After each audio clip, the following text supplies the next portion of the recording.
ସାମ୍ବାଦିକ ସଂଘ ପକ୍ଷରୁ ସାମ୍ବାଦିକଙ୍କ ମଧୁବାବୁ ପେନସନ ଯୋଜନାରେ ସୁଧାର ପାଇଁ ସ୍ମାରକପତ୍ର ପ୍ରଦାନ।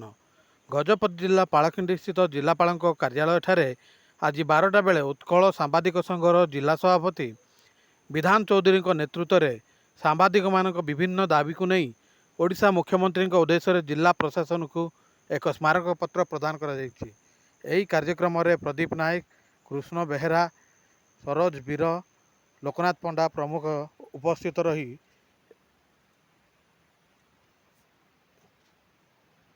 ସ୍ମାରକପତ୍ର ପ୍ରଦାନ କରିଥିଲେ। ଗଜପତିରୁ ଟିକିଲିମାଙ୍କ ରିପୋର୍ଟ, ONI ନ୍ୟୁଜ୍।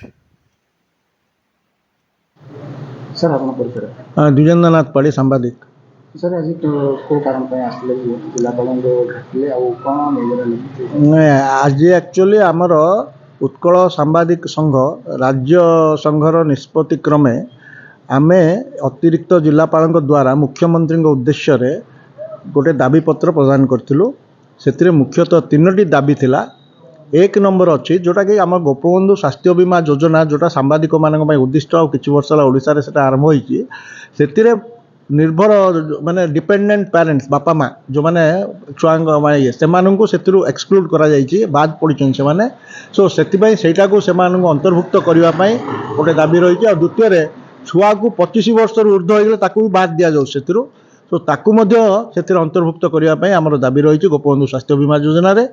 2 रे रही आमर पेंशन जोटा अन्य राज्य आरंभ होलानी सेटा को यथाशीघ्र ओडिशा रे प्रणयन करा जाऊ। कहीं सांबादिक माने गणतंत्र चतुर्थ स्तंभ हिसाब से बहुत कार्य कर किंतु वृद्ध बयस अवसरकालीन परिस्थिति से माने बहुत माने खराब परिस्थिति गति कर सुरक्षा पेंशन व्यवस्था करा जाऊ।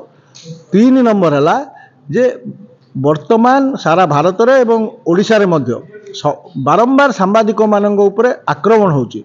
से माने निर्भीक स्वाधीनता सांबादिकता करि पारु नाहंती।